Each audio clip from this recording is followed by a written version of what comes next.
So everything we know is out of this body graph, is out of this wheel, so it contains really everything. Всичко, което знаем, можем да го видим в графиката на тялото, в това колело, т.е. в това колело се съдържа абсолютно всичко. So we know this is a system of exoteric and esoteric parts.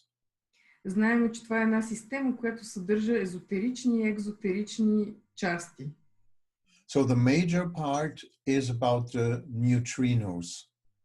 И основният аспект, основната част е свързана с тъй наречените неутрини.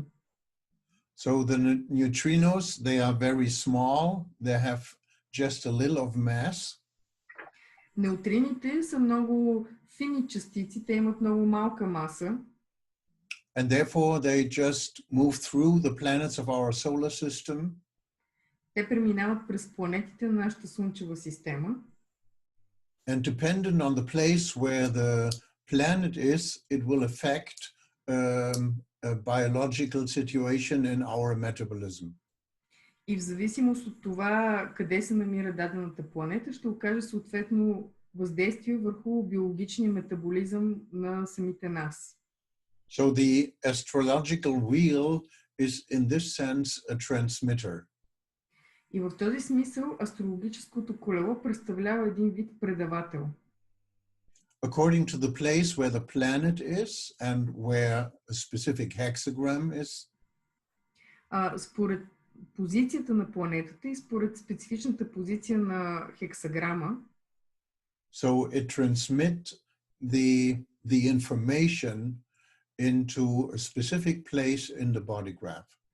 Информацията се пренася в определени места в графиката на тялото, т.е. се прехвърля, пренася.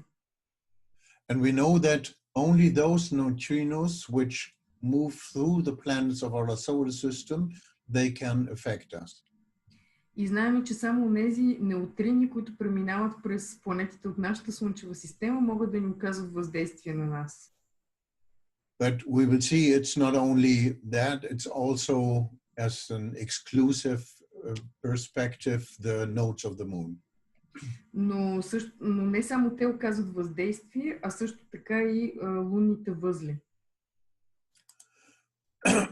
But what's interesting for us are the planets of the solar system. Това, което нас ни интересува, са планетите от Слънчевата система. Some of them, they are very close to planet Earth, and others, they are very far. Някои от тези планети се намират много близко до Земята, други се намират на доста голямо разстояние. And if we take two extremes, the moon and Pluto, ако вземем две крайности, Луната и Плутон, so the moon is very close. Луната се намира много близо. It takes 1 month to just turn around one time in the wheel. Отнема един месец, за да се завърти един път през колелото. With Pluto, it takes 246 years as an average to go through the zodiac. А на Плутон отнема средно 246 години да обиколи през целия зодиак. So therefore, the planets, they tell us something about frequency as well. И в този смисъл планетите също така ни казват нещо и по отношение на честотите.